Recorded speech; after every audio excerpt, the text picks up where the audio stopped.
E teve uma coisa que naquele momento foi o meu, vamos dizer assim, o meu insight mesmo, assim, né? A minha ajuda divina. Foi eu sacar, né, que o único jeito que eu teria de passar por aquela situação seria eu ficar maior, né? Porque o problema estava muito grande, o contexto estava muito grande, a avalanche estava muito grande, ou seja, quando eu olhava para aquilo, né, estava gigante.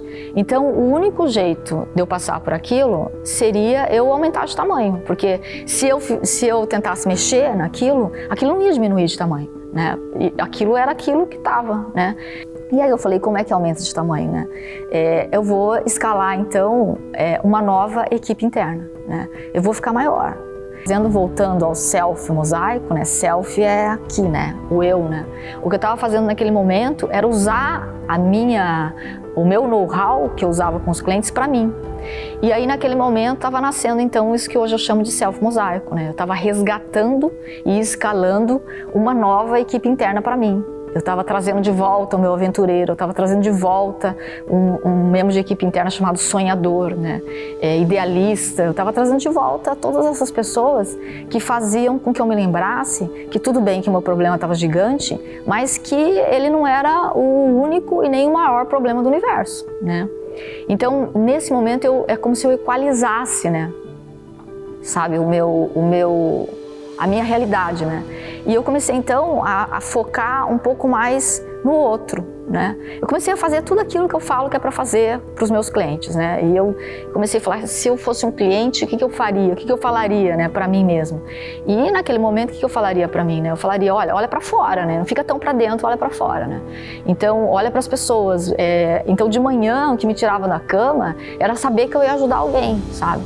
Não era ficar pensando que eu tinha um problema gigante para resolver meu, né? Ou que o Carlos não estaria aqui daqui a um tempo mais, que a doença dele era irreversível, que a doença dele era um estado terminal. Eu comecei a lidar menos com esses pensamentos, comecei a gerir, comecei a falar para mim aquilo que eu falaria para o meu cliente, né? E comecei a fazer e acreditar que aquilo que eu estava falando para mim era importante para mim. Aí eu comecei a gravar o material e usar isso para mim mesmo. E aí então nasce a estrutura da minha mentoria exatamente como ela está hoje, né? Lógico que hoje ela está mais rica de conteúdo do que na época, né? Hoje, porque depois que eu passei, né, por esse, vamos dizer assim, por esse lugar mais árduo, eu aí me dediquei a desenvolver o produto para o cliente. E tem uma outra pessoa que me ajudou muito, que foi um mentor. Eu fui parar na Tailândia, para você ter uma ideia, né? Fazer um processo de coaching muito forte, que eu sabia que eu precisava, né? Voei 36 horas para participar de um grupo que estava junto comigo lá.